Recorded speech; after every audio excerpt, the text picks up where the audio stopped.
to the Married with Picks podcast, season 2, episode 18, week 16, the Christmas Eve edition.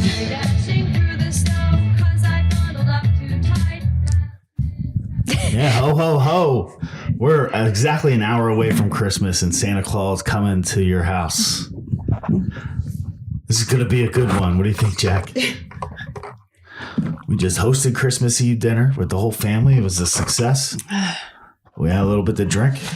So this should be interesting. Got the kids to bed really quickly. Yeah, well, they knew they wanted to go to bed because they were scared Santa was going to come while they were awake. So if you're not using that one, you have kids, you can get into bed. That's the fastest we got into bed all year. Jake, he's something else, man, that kid, I'll tell you. All right. All right, let's... Christmas edition of Married with Picks. Okay, so remember, we're available anywhere you get your podcast. Like us on Facebook, subscribe on YouTube. It is Christmas Eve, so I did not have time to go back and review last week. But overall, pretty good week. The Jaguars, what a fucking... I don't even know what to say about that. Jaguars suck. Yeah, well, sometimes you play the narratives, but... There's a lot of good wins, though. We've been throwing out some winners. I mean, we're winning more games than we're losing the last month and a half, 2 months. The Steelers, the Bengals, the Saints. I still don't understand why that line was so big on that game. All right, so and Thursday was a huge play. Titans. Yeah, Tennessee, which looks scary going into halftime down 10-0. But as soon as they got A.J. Brown feeling himself and getting them into the mix, they took over the game. It was great. The defense stepped up. As Mike Rabel said, people were planning their funeral, but they ain't dead yet. Yeah, it's going to be interesting coming down to the wire with them and the Colts. Well, we'll get to the Colts in a little bit. So the first game we just have 2 games on Saturday, right, Jaclyn? The first edition, kickoff 4:30, Green Bay hosting Cleveland. Yes, open at -7. It's at -7.5.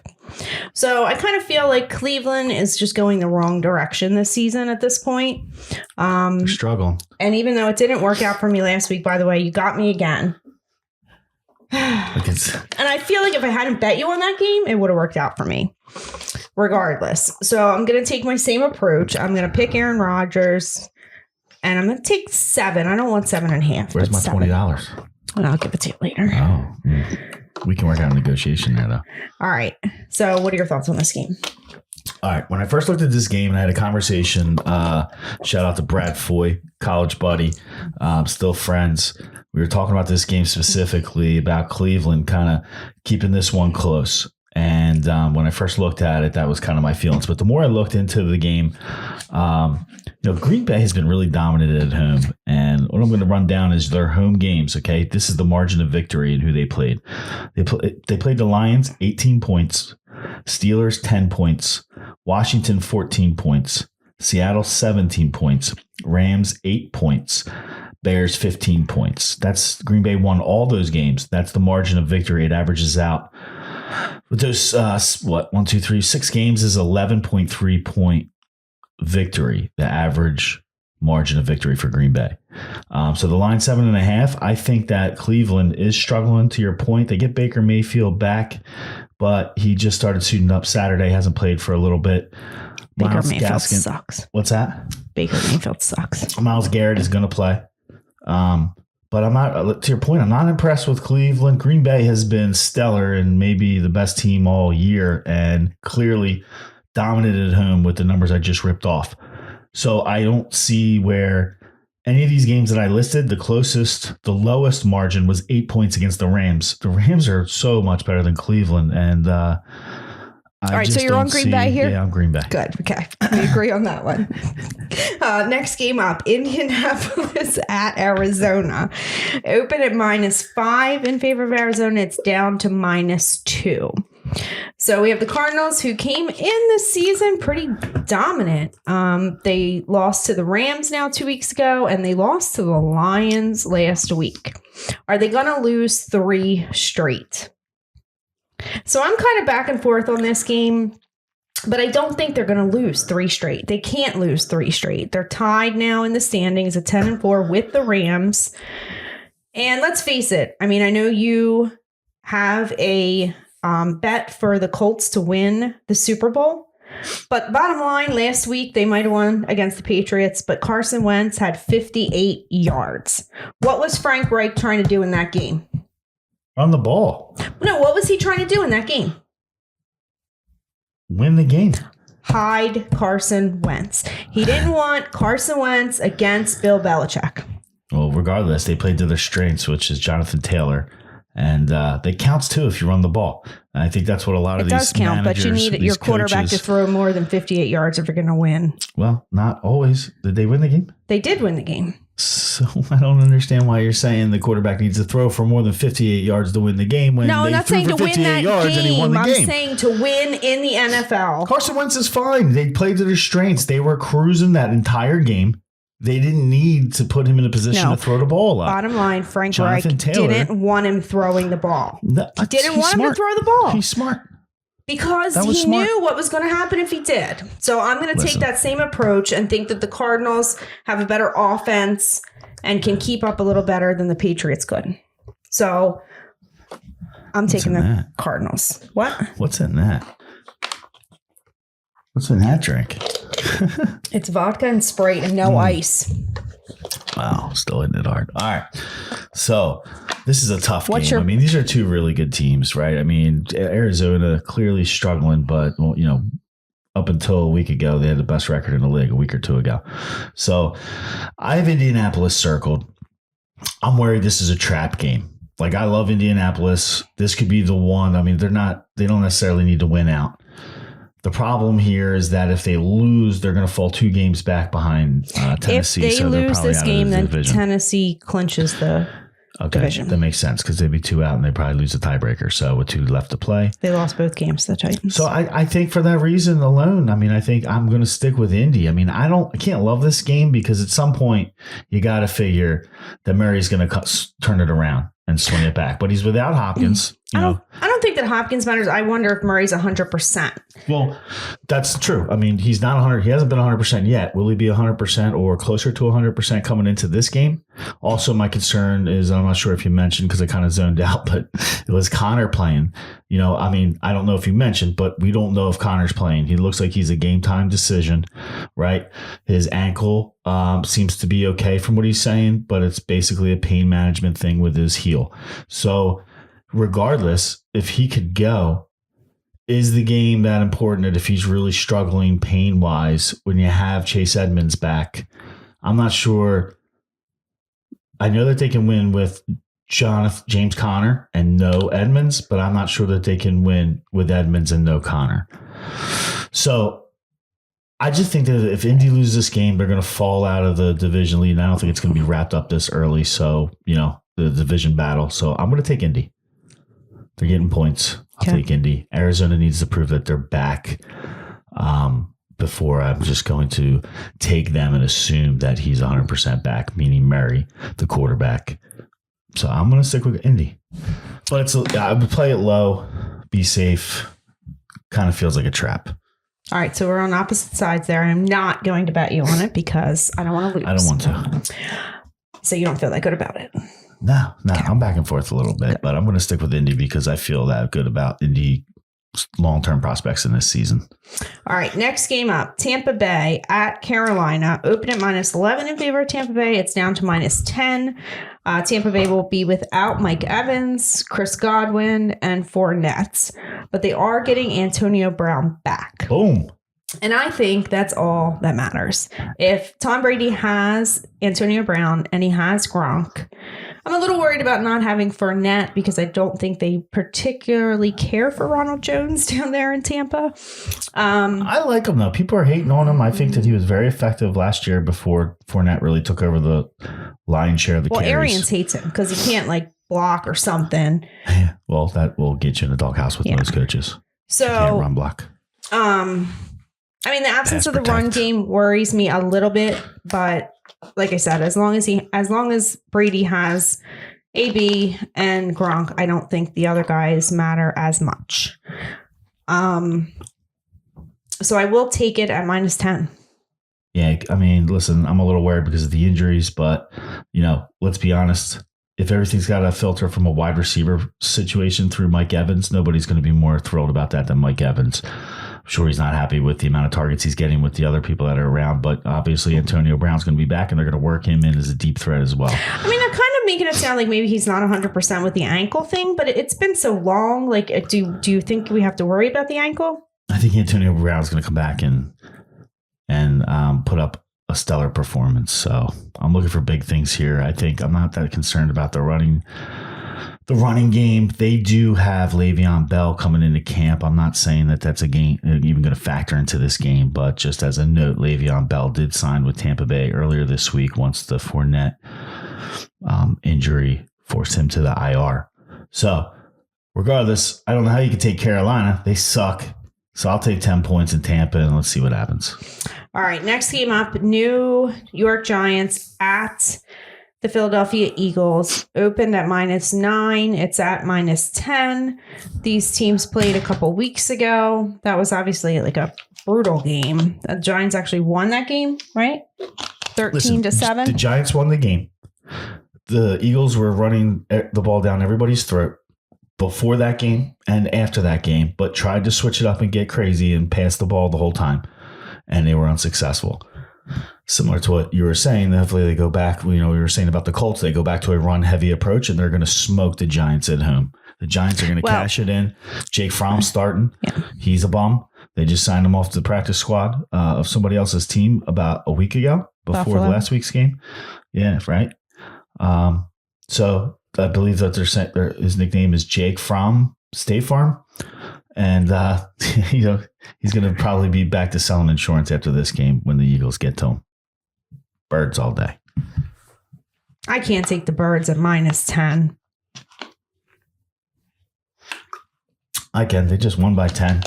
And I think they have a recipe for success, and they're going to come off that Tuesday game. Short week. They're going to come off that Tuesday game. Doesn't your coach have COVID or something too? Yeah, that probably is going to be helpful. If he's not going to be there not calling plays, it's probably be helpful because we'll stick to the run. I feel like sometimes when you have like the backup quarterback or the third string quarterback come in, that really causes your defense to step up a little bit. So I worry about the Giants defense in this situation. I'm not going to touch it. Listen, Miles Sanders. I'm not going to take the Giants, but I'm not going to. Josh Allen played for the Redskins, and most of that Redskins defense was healthy for that game. I mean, they're good. A lot of their good players were there. And Miles Sanders, back up because you lost. Miles Sanders ran for 131 yards midway through the third quarter. They took him out of the game and didn't put him back in. That dude would have had 250 yards rushing if they kept him in the whole game. They're going to pound the ball down New York's throat. You lost me when you said Josh Allen because Jonathan Allen, who's the defensive lineman from the Redskins. Jonathan Allen? You totally lost me. Who? Well, Josh Allen is the quarterback for Buffalo. Oh, you mean Brandon? You don't pay attention to No, I don't know. Defense.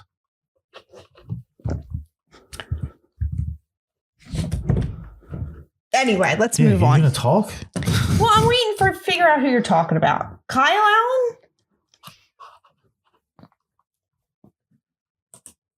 Allen? Listen, could you move on? Like, what is your problem? Right, I'm waiting. Allen. Okay. You said Josh Allen. That's why I got confused. I said Jonathan Allen. Okay. Could you move on, please? All right. Next game. LA Chargers at the Houston Texans. Let me just take a 5-minute. Let me take a 30-second break here, not say anything, and just sip my drink. Because once I heard Josh Allen, I'm like, what the hell is this guy talking about? Because Josh Allen plays for the Buffalo Bills. This guy? So I don't know what game you're talking about now. What's this chick drinking? So you just lost me. The whole thing lost me. Yeah, clearly, you are lost. Next game. LA Chargers at the Houston Texans. Hold on. I'm going to bring you back in. Come on back in. LA Chargers. All right. Houston Texans. All right. So we got a little COVID in this game. The Texans. You can't say COVID. Yeah, we can. The Texans have quite a few players on the list. I forget the exact number, but most important ones would be Brandon Cook and is it Cook or Cooks? I don't know. Anyway. And let's not play this game again. You want to hold on for 30 seconds while you think about it? And their kicker is on the COVID list. The Chargers have Eckler and Guyton also on the list. So The line is at -10.5 in favor of the Chargers. I almost feel like maybe like if Eckler's not in, their other options at running back are not like stellar. So I feel like that maybe would force them to air the ball out a little more, which is not necessarily a bad approach to take in the game. So I'm not really worried about that. Brandon Cooks, I guess it is Cooks, is like the top dog, obviously, in Texas. So without him being there, that's definitely going to hurt Davis Mills and their offense. They did win against Jacksonville last week. So I feel still pretty good taking the Chargers, even though I would prefer it -10. I don't like that hook, but what are your thoughts? I mean, I like the Chargers too, but I'm just curious. I don't really agree with your analysis of if Eckler can be out.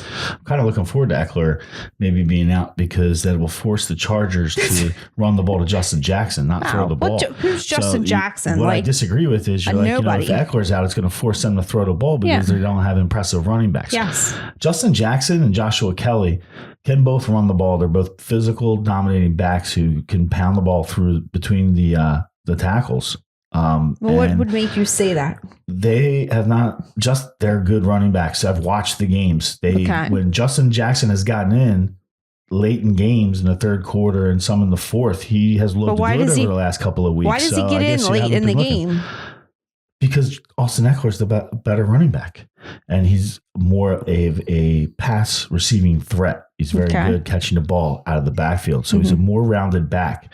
This is going to give, if he sits, Justin Jackson an opportunity, which he doesn't get with Austin Eckler being a running back that's in front of him. So you're saying opportunity to touch the ball. But you're saying I'm looking last for Justin Jackson to be able to show off and say, hey, Austin Eckler's not in there. Give me the ball. If he's able to get 15, maybe 16 carries in this game, I look for him to approach 100 yards.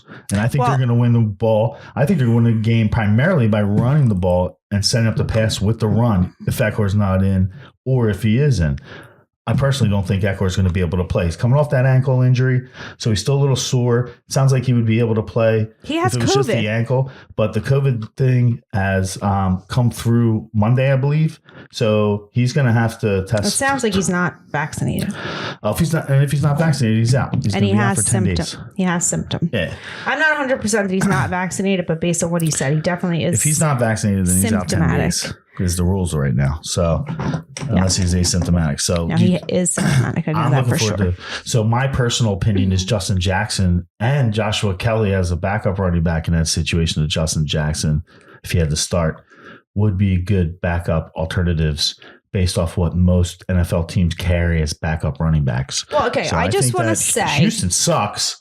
Can I just 2 wins on the whole season? I just want to say not going to be much of a battle either way. That Austin Eckler did miss some games last year, and both of those guys had their chance to come in and prove that they're these stellar running backs that you think they are. Well, Herbert. Oh, God. Herbert is much better than he was last year. So, all right. So bottom line, we're both on the same side of this game for different reasons. Well, if the quarterback is better, then they're going to have to put more attention to him with defensive backfield players. So it's going to open up more lanes for the running game. Okay. Okay, good. Spell it out Chargers. For you. All right. Next game up is Detroit at Atlanta. It is at -6.5 in favor of Atlanta. Detroit obviously coming off a monster win last week against the Arizona Cardinals.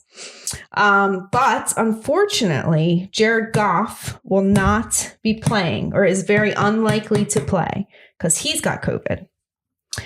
So he's the backup?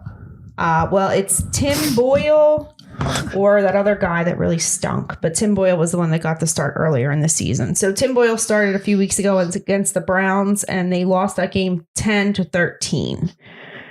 So I was totally prepared to take the Lions until the Jared Goff news. So I don't know. I don't really like to pick Atlanta. I never like to pick Atlanta. And anytime I do pick Atlanta, they lose. So I really like to take Detroit. But I would prefer them with Jared Goff. I feel the same exact way. So I don't really have much to say about this game. Let's move on then. Okay. I feel the exact same way. All right. Baltimore at Cincinnati. Open at -2.5. It's up to -4.5 in favor of Cincinnati. These teams played earlier in the season. Cincinnati dominated that game and won 41-17. We have Lamar Jackson unlikely to play and Tyler Huntley with an illness, not COVID related. They get sick down there in Baltimore a whole lot. I don't know why, but everybody's always got an illness, not COVID. And then So you're walking around with a scarlet letter on your chest if you have COVID. The practice quarterback, Chris Stiefler, has COVID. So Who? That's their practice squad quarterback, Chris Stiefler. I think that's what his name was. I don't know, but like that's Stifler, but Stiefler. Stiefler. Sure. I want you to call me that from now on. Can you call me Stiefler from now on? Or Stifler, which would you Stifler, Stiefler. Instead of Steve, I want you to call me Stiefler. Yeah, I'm pretty sure that's his name. But regardless. Or put the in front of it. The Stiefler. The Stiefler, baby. All right. So anyway. Is it too late to ask for Christmas gifts to the Stiefler? If it's not, so he can't be the quarterback. So basically, who the hell is that guy? Basically, I've never heard that guy's name before. Listen, here's the bottom line. Did you just make that up? No, here's the bottom line. Look, if Tyler Huntley is too sick to play, then it's going to be Josh Johnson, who was just signed by the Baltimore Ravens. So it's not good. Although Tyler Huntley has proved himself to be a very capable backup, especially in this system because he's very like Lamar Jackson-ish.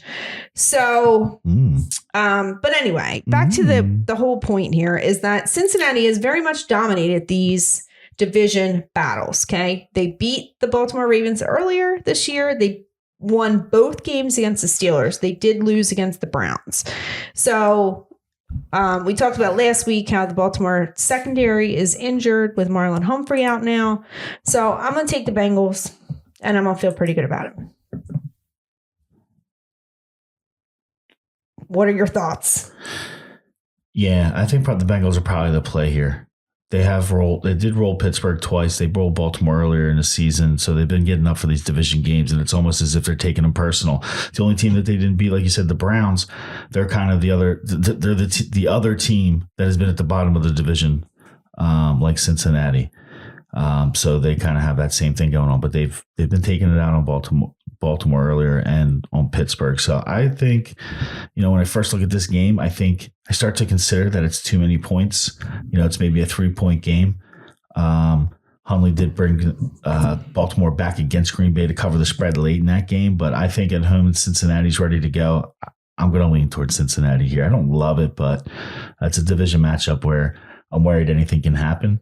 But because of the fact that Huntley, I think maybe this line might be a little light when you start looking at it from Cincinnati's perspective. It might be, should be like 7 points, almost a touchdown, given the fact that Lamar Jackson's not playing. Okay. All right. Next game up is the LA Rams at Minnesota. We have Dalvin Cook out with COVID. And I guess that's really the only COVID issue there because all the other LA guys are from back. A fantasy perspective, Madison now, we're Friday night. It's probably too late, but he's been out there on a lot of waiver wires. So that would have been a guy you could have picked up this week. If he's out there on the waiver wire, then your league sucks. Sorry. No, I found him in a league. Well, your league sucks. 5 leagues, and I think it was the league we're in. Okay. That we're in together. All right. Anyway. So I don't know. I'm kind of back and forth on this game. And to me, it really comes down to whether or not Adam Thielen plays because I feel like Minnesota can keep up with the Rams. I personally have not been impressed with the LA Rams this year. I have, and it pains me to say this, been impressed with the Minnesota Vikings. I think Kirk Cousins is having the best season. It's my neighborhood league, by the way. Of his career, what? That I was able to pick him up this week. Well, that doesn't surprise me. It does. But I'm going to stop there. Sucks. So But you're going to have Jalen Ramsey on Justin Jefferson. So that worries me. I don't think the step down from Cook to Madison makes that much of a difference. But I think Cousins is going to need somebody else to throw the ball to if Ramsey's going to be on Jefferson.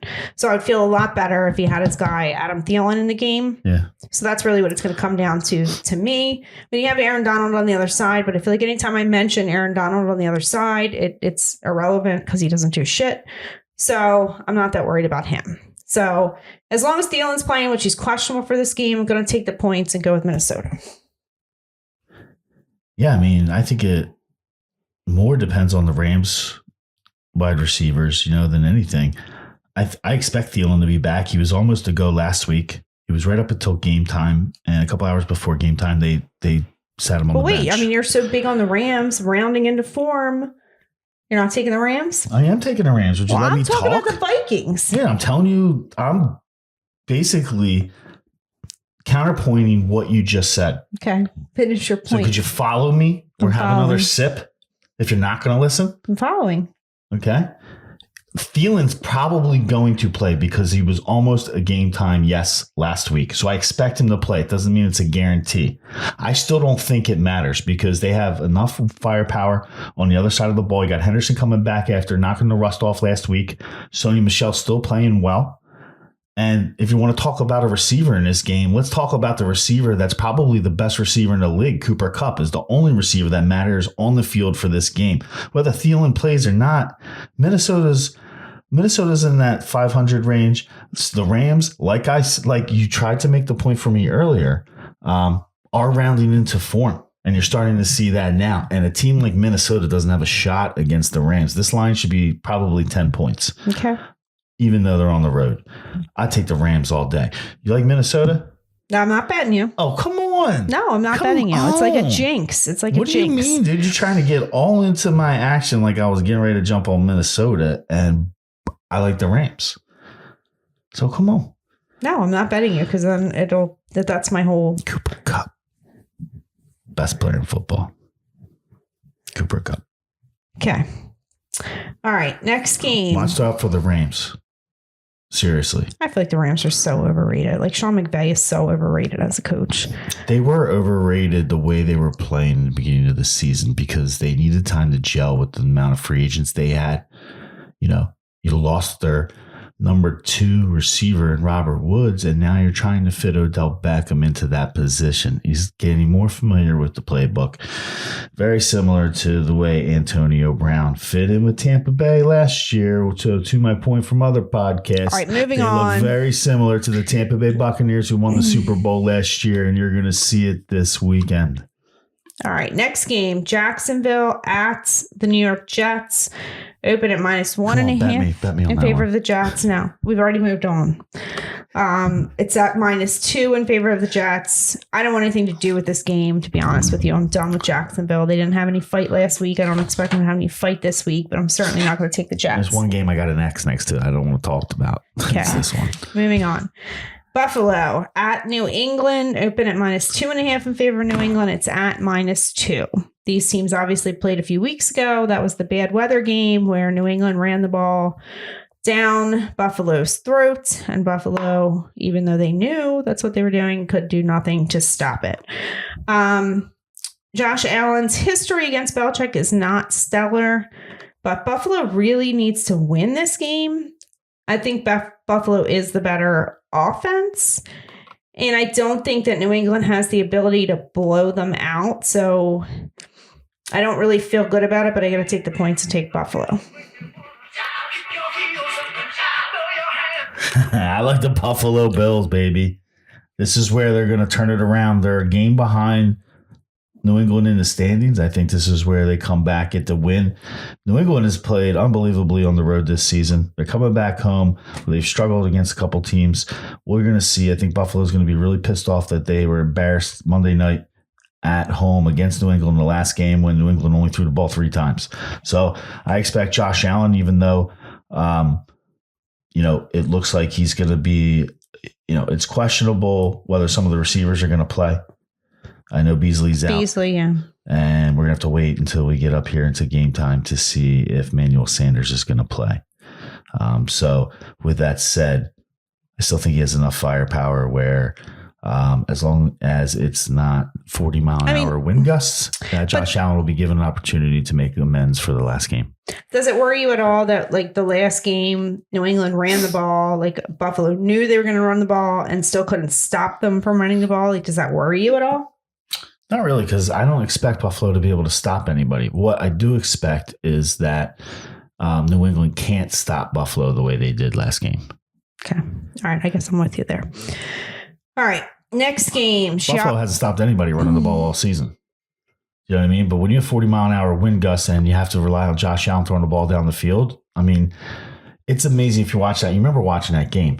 Like, they weren't very successful because of the wind, but there was a lot of plays where it was like almost, you know what I mean? Where it was like, if there was no wind problems, like that would have definitely been a touchdown. And I think they blew some coverages that Josh Allen could have taken advantage of if there wasn't such crazy winds that night. He couldn't throw the ball at all. So we'll see what happens. I think they bounce back here. This game means a lot to Buffalo. All right. Next game up is Chicago at Seattle. I think, at this point, Seattle is basically, like, maybe not statistically, but for all intents and purposes, out of the playoff race. Right? Seattle? Yeah. Yeah, they got 5 wins. They lose this one, they're definitely out. It's going to be tough to get in with 5 wins because if you win the next 3, you're 8 wins. I don't think that the last wild card is going to win with 8. Yeah, you're going to need 9 wins here. Yeah. So I have not been impressed by anything that I've seen from Justin Fields. I always hear people talk about how he's such an accurate thrower, and then anytime I watch him throw the ball, it's like the guy's over here and the ball goes over there. So, like, I don't know. I think it depends which half you watch him. If you watch him first half, you see that Josh Fields. But there's been a lot of games, at least on the primetime ones that we've seen, where in the second half he's looked a little more accurate and a little more of the prospect that the Bears drafted 12th overall. So I just overall. I think Seattle's probably still the better team, but if they've checked out, and I think it's kind of like, I assume Pete Carroll is not going to be the coach there next year. So I don't know how much they really have to fight for. So it's a big line at 6.5. So I'm not just.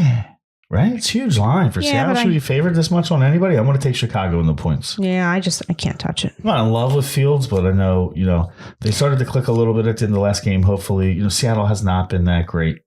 I don't know that this is the game that they're going to get DJ Metcalf back on track, but it seems like there's a huge struggle with Russell Wilson after he broke his finger. He hasn't been the same. So I'm going to go with Chicago here, take the points. All right. I'm not going to touch it. Next game is Pittsburgh at Kansas City. Open at -9.5 in favor of Kansas City. It's down to -8.5. We have question marks surrounding Tyreek Hill and Travis Kelce due to COVID issues. So, I guess you have to watch that. I don't know. Let's assume that neither Tyreek Hill or Travis Kelce play. Like, how successful can the Kansas City offense be without those players? Could this be the Josh Gordon game? No. So what do you think they can do without those 2 guys on the field? Not much. The guy's going to be Noah Gray, rookie for a tight end, and at receiver. Do you really expect somebody like Josh Gordon to step up? He hasn't done anything all season. I think that they're in trouble if these guys can't go for sure. That's the 2 best players. They have started to gain momentum over the last month or so, but they haven't really blown a ton of teams out here. I think with those 2 guys out, they're going to struggle. We've seen the Steelers kind of look like crap, but still manage to either get the win or the craziest team to watch play football enough. And it's still a big line on Kansas City, period. I always worry a little bit about Big Ben on the road. I worry a little bit if Kansas City doesn't have their big star players, that their defense might step up a little bit, but I still got to take the points and go with Pittsburgh. The best play all season has been taking the Steelers in the second half, like at halftime. They're like Jaclyn Hyde. They come out first half. They don't do anything. They score like 3 points. Then it'll come out like fourth quarter. They'll have like 3 or 7 points on the board and they score like 30. It's crazy. Yeah. Mike Tomlin is the type of coach to me that kind of has like this philosophy of like, this is what we do and this is what we're going to do. And he doesn't like adapt. But I feel like he goes into the locker room at halftime and he's fucking embarrassed and he like rips them a new one and then they have to come out and play football. Yeah, but like they try to analyze Ben Roethlisberger. Like I struggled with this for probably 20 years. Like is Ben Roethlisberger, how good is Ben Roethlisberger, I guess is the question, right? He's not as good as he once was. Oh, definitely. I mean, he's getting a little older, but his game, it's funny why he's still playing. His game has never been one of mobility and making people miss in the pocket and running on the move. I mean, I feel like he's good at running on the move, but it's more of like, okay, you hit me, I'm not going down. I'm going to kind of shake you off a little bit so I can make a play. And you watch this guy suck it up and I don't want to blame everything on Ben Roethlisberger. The games I've watched, there's been a lot of drops by the receivers, but Ben has also made really stupid plays. And then he comes back, and I know they're against teams have played some prevent against them, but he goes out there and he makes plays when you just think he's dead, and he comes back to life and gives the team a shot to win at the end. And so my feeling is like, I don't like to give Ben a lot of credit, but I almost feel like I have to. Like he is a good quarterback. He's been doing it for almost 20 years. I feel like he's just trying to get out of this year without being embarrassed. Oh, because this is his last year for sure. And he only trusts one receiver on that team. I mean, he goes to Deontay Johnson like 15 times a game. Yeah. So, I don't know. It's this game. I mean, it's tough to really talk about if you consider that Kelsey and Hill aren't going to play. I mean, what does Kansas City have? I think you got to take Pittsburgh. Well, but okay, let me ask you this. If Hill and Kelsey play, who do you take? Because I still take Pittsburgh. I think you got to take Pittsburgh because you got to assume that, as ugly as it could look in the first half, that Roethlisberger is going to be able to rally the horses and bring these guys back to within a 3 or 4 point game. Well, the Steelers have a good defense. And I mean, Kansas City, other than when they play the Oakland Raiders, like they have not been blowing teams out. So I think the defense can keep them in check enough. Yeah, well, I mean, like let's look at where they are in the division, right? So they fought their way all the way back to they're 7-6-1, so half a game above 500. They're only a half a game behind Baltimore and Cincinnati. So as bad as they've played, they're above 500. They're right there in the mix. So you got to figure they're going to come in here with some heart, and in that locker room, you're damn well better believe that they think that they can make the playoffs. So I think it's for a team like Pittsburgh. For a team like Pittsburgh, who's this close to the end of the season, I think you got to take them with the points. And if there's injuries to either of those guys, or the vid keeps them out of the lineup, you're gonna only see that line drop down. Okay. All right. Next game is Denver at Las Vegas. It's a pick. So we had Teddy Bridgewater get carted off last week. So now it's Drew Lock back at the helm. I don't think Drew Lock is a great quarterback, but he's definitely a different style quarterback than Teddy Bridgewater. He's more of a slinger. Yeah. So, I mean, I don't think that can hurt. The Denver defense has played well enough to keep a lot of teams in check, given the fact that Drew Lock can sling the ball. I think I'm going to go with Denver, and I'm going to feel pretty good about it. This might be my best play of the week. I'm with you, Denver. Okay. All right. Next game, Washington at Dallas. It's at -10 in favor of Dallas. These teams played a few weeks ago. Dallas won that game in Washington, 27-20. It's a big line for a division game. And even though, I mean, Dallas really came out dominant in the first half of that last game, Washington climbed back into it. Connected to you. I'm still going to take Washington. We will have Taylor Heineke back this week. Yeah, that's the key for me, right? Heineke gives them that offense the ability to move the ball downfield. A lot of people are sleeping on Terry McLaurin. I think when you get Heineke back in there, that's going to be the big option for him to make plays. I look for him to have a big day, over 100 yards receiving, and I think Heineke can keep this game inside 10. All right, and then the last game is this Monday night? Miami at New Orleans. Yeah, Monday night. It opened at -3.5 in favor of New Orleans. It has shifted to -2.5 in favor of Miami because Taysom Hill, I guess, is on the COVID list, which I heard on the radio. that last week Sean Payton had COVID. Yeah. And now Taysom Hill has COVID. And I'm fully convinced that Taysom Hill is Sean Payton's gay lover, but it's the only thing that makes any sense. But anyway, that's not good because Nick Sirianni just got COVID, so that means Jalen Hurts is probably going to test positive before the Giants. Anyway, so with no Taysom, we have Ian. Why? Because how else would they commit that much money to Taysom Hill? Yes, it makes no sense. It really does not. The Taysom Hill, it's like, the government trying to feed you stupid information. Like, it's not. Is that not the only thing that makes sense? This guy's good. I'm going to give him a lot of money. Everybody. And then the worst part is they give him all this money and he's not even the starting quarterback. Mm-hmm. Okay. The funniest thing is that they went with Jameis Winston over Taysom Hill. That's how much he sucks. Is that they went with Jameis Winston, and I like seeing. It was the right decision. Don't get me wrong. I would have gone with Jameis Winston as well. But why is this Taysom Hill guy even a factor? Yeah, he's making way too much money for what he does. He's a fullback that can throw the ball. Exactly. All right. So anyway, it'll be Ian, and I kind of scribbled when I wrote his name, so I can't even. Book. Is that right? Ian Book, Notre Dame quarterback. Yeah. Oh my God. He's starting for who? For the Saints. Miami all day. Yeah, so I think you got him, right? Yeah, you got to go Miami. You got to go Miami all day. We are 20 minutes away from Christmas, Jaclyn. Merry Christmas, Steve. Merry Christmas, Jaclyn. We have to go play Santa Claus. I want to say happy birthday to you, too. It was 2 days ago, the 22nd. So happy birthday. Yeah. All right. So that'll do it for us for week 16. We'll be back on New Year's Eve, Steve. Peace out.